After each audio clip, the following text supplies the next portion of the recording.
Kidnapped by Robert Louis Stevenson. Chapter 28. I Go in Quest of My Inheritance.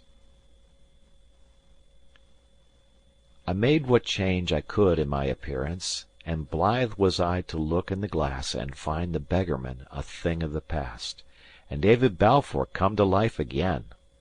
And yet I was ashamed of the change too, and above all of the borrowed clothes. When I had done, Mr. Rankeillor caught me on the stair, made me his compliments, and had me again into the cabinet. "Sit ye down, Mr. David," said he, "and now you are looking a little more like yourself, let me see if I can find you any news. You will be wondering, no doubt, about your father and your uncle?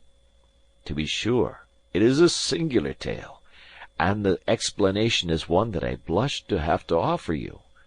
For," says he, really with embarrassment, "the matter hinges on a love affair." "Truly," said I cannot very well join that notion with my uncle."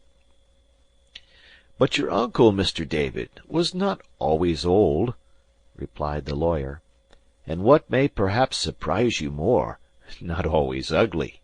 He had a fine, gallant air; people stood in their doors to look after him, as he went by upon a mettled horse. I have seen it with these eyes, and I ingenuously confess, not altogether without envy, for I was a plain lad myself and a plain man's son, and in those days it was a case of odi te que bellus es sa belle." "It sounds like a dream," said I. "Ay, ay," said the lawyer. "That is how it is with youth and age. Nor was that all, but he had a spirit of his own that seemed to promise great things in the future. In 1715, what must he do but run away to join the rebels? It was your father that pursued him, found him in a ditch, and brought him back multum gementum, to the mirth of the whole country. However, majora canamus, the two lads fell in love, and that with the same lady. Mr. Ebenezer, who was the admired and the beloved, and the spoiled one, made, no doubt, mighty certain of the victory, and when he found he had deceived himself, screamed like a peacock. The whole country heard of it. Now he lay sick at home, with his silly family standing round the bed in tears. Now he rode from public house to public house, and shouted his sorrows into the lug of Tom, Dick, and Harry. Your father, Mr. David, was a kind gentleman, but he was weak, dolefully weak, took all this folly with a long countenance, and one day, by your leave, resigned the lady. She was no such fool, however. It's from her you must inherit your excellent good sense, and she refused to be bandied from one to another. Both got upon their knees to her, and the upshot of the matter for that while was that she showed both of them the door. That was in August, dear me, the same year I came from college. The scene must have been highly farcical." I thought myself it was a silly business, but I could not forget my father had a hand in it.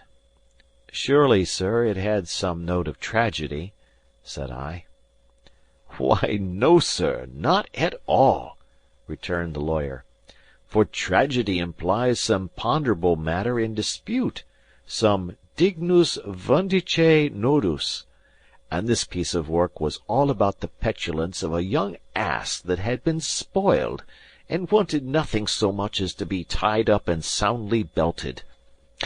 However, that was not your father's view, and the end of it was, that from concession to concession on your father's part, and from one height to another of squalling, sentimental selfishness upon your uncle's, they came at last to drive a sort of bargain, from whose ill results you have recently been smarting. The one man took the lady, the other the estate. Now, Mr. David, they talk a great deal of charity and generosity, but in this disputable state of life, I often think the happiest consequences seem to flow when a gentleman consults his lawyer, and takes all the law allows him. Anyhow, this piece of Quixotry on your father's part, as it was unjust in itself, has brought forth a monstrous family of injustices. Your father and mother lived and died poor folk, you were poorly reared, and in the meanwhile, what a time it has been for the tenants on the estate of Shaw's! And I might add, if it was a matter I cared much about, what a time for Mr. Ebenezer! And yet that is certainly the strangest part of all, said I, that a man's nature should thus change. True, said Mr. Rankeillor, and yet I imagine it was natural enough. He could not think that he had played a handsome part. Those who knew the story gave him the cold shoulder. Those who knew it not, seeing one brother disappear and the other succeed in the estate, raised a cry of murder, so that upon all sides he found himself evited. Money was all he got by his bargain. Well, he came to think the more of money. He was selfish when he was young. He is selfish now that he is old, and the latter end of all these pretty manners and fine feelings you have seen for yourself. Well, sir, said I, and in all this what is my position? The estate is yours beyond a doubt, replied the lawyer. It matters nothing what your father signed. You are the heir of entail. But your uncle is a man to fight the indefensible, and it would be likely your identity that he would call in question. A lawsuit is always expensive, and a family lawsuit always scandalous. Besides which, if any of your doings with your friend Mr. Thomson were to come out, we might find that we had burned our fingers. The kidnapping, to be sure, would be a court card upon our side, if we could only prove it.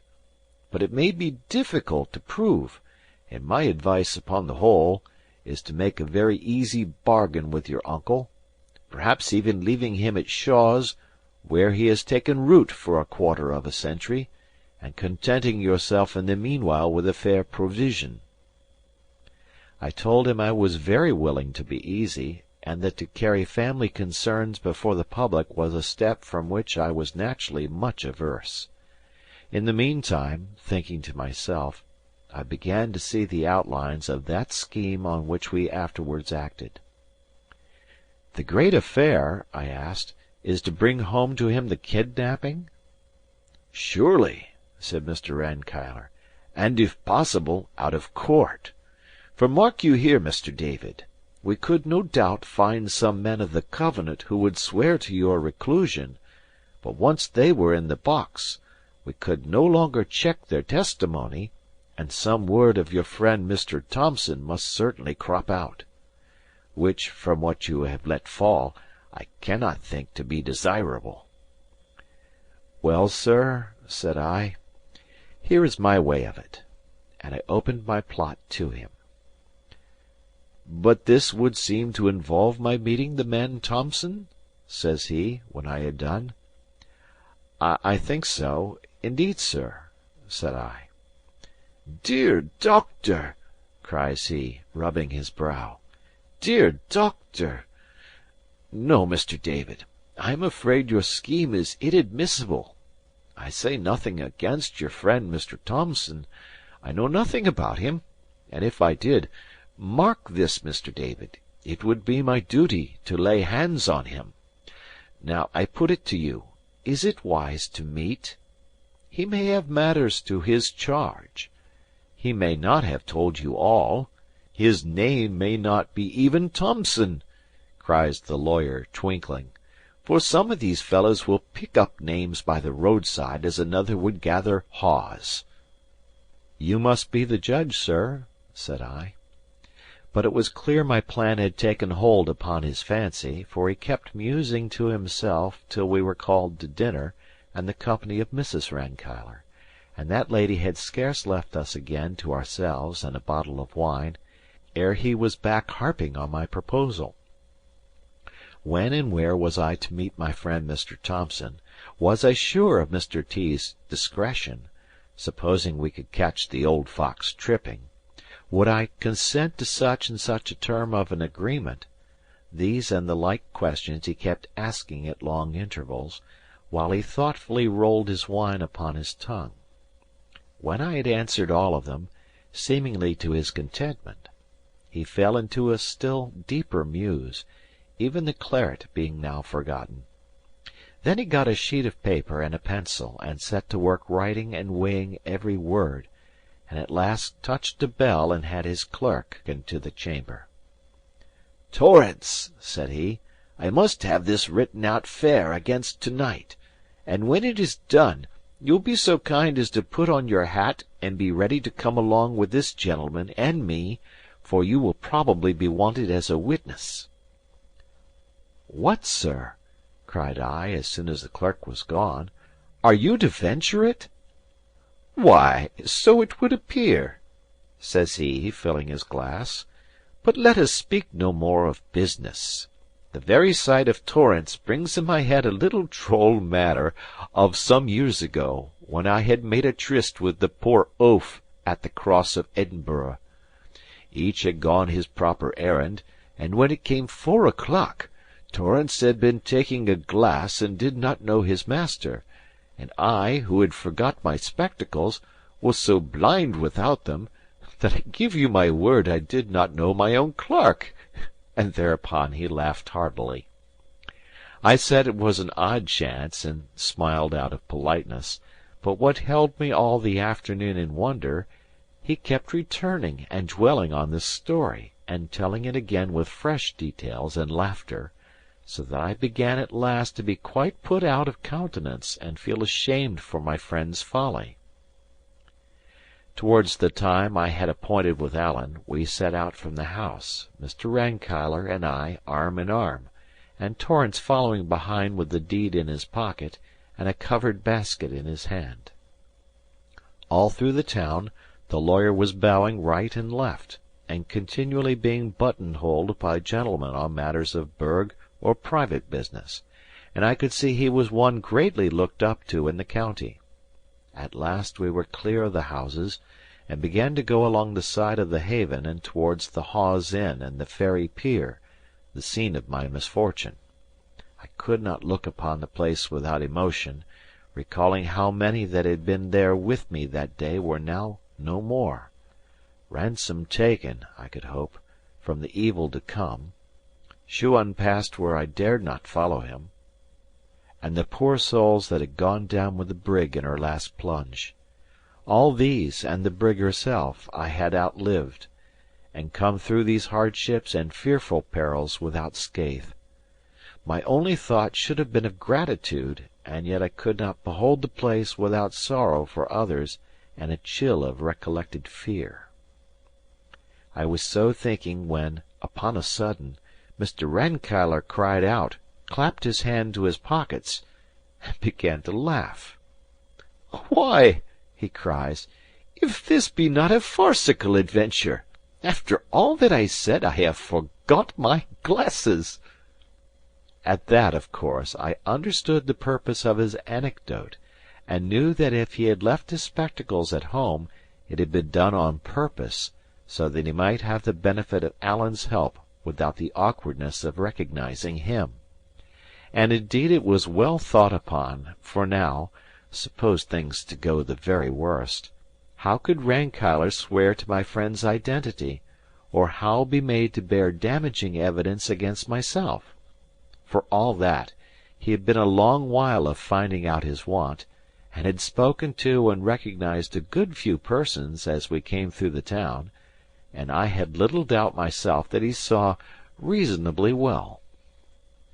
As soon as we were past the Hawes, where I recognized the landlord smoking his pipe at the door, and was amazed to see him look no older, Mr. Rankeillor changed the order of march, walking behind with Torrance and sending me forward in the manner of a scout. I went up the hill, whistling from time to time my Gaelic air, and at length I had the pleasure to hear it answered, and to see Alan rise from behind a bush. He was somewhat dashed in spirits, having passed a long day alone skulking in the county, and made but a poor meal in an alehouse near Dundas. But at the mere sight of my clothes he began to brighten up, and as soon as I had told him in what a forward state our matters were, and the part I looked to him to play in what remained, he sprang into a new man. "And this is a very good notion of yours," said he, "and I dare to say that you could lay your hands upon no better man to put it through than Alan Breck. It is not a thing, mark ye, that any one could do, but takes a gentleman of penetration. But it sticks in my head your lawyer man will be somewhat wearying to see me," says Alan. Accordingly I cried and waved on Mr. Rankeillor, who came up alone and was presented to my friend, Mr. Thomson. "Mr. Thomson, I am pleased to meet you," said he. "But I have forgotten my glasses, and our friend, Mr. David here," clapping me on the shoulder, "will tell you that I am little better than blind, and that you must not be surprised if I pass you by to-morrow." This he said, thinking that Alan would be pleased, but the Highlandman's vanity was ready to startle at a less manner than that. "Why, sir," says he, stiffly, "I would say it mattered the less as we are met here for a particular end, to see justice done to Mr. Balfour, and by what I can see, not very likely to have much else in common. But I accept your apology, which was a very proper one to make." "And that is more than I could look for, Mr. Thomson," said Rankeillor heartily. "And now as you and I are the chief actors in this enterprise, I think we should come into a nice agreement; to which end, I propose that you should lend me your arm; for, what with the dusk and the want of my glasses, I am not very clear as to the path. And as for you, Mr. David, you will find Torrance a pleasant kind of body to speak with. Only let me remind you, it's quite needless he should hear more of your adventures, or those of Mr. Thomson." Accordingly, these two went on ahead in very close talk, and Torrance and I brought up the rear. Night was quite come when we came in view of the house of Shaws. 10 had been gone some time. It was dark and mild, with a pleasant rustling wind in the southwest that covered the sound of our approach, and as we drew near we saw no glimmer of light in any portion of the building. It seemed my uncle was already in bed, which was indeed the best thing for our arrangements. We made our last whispered consultation some 50 yards away, and then the lawyer and Torrance and I crept quietly up and crouched down beside the corner of the house, and as soon as we were in our places, Alan strode to the door without concealment and began to knock. End of chapter.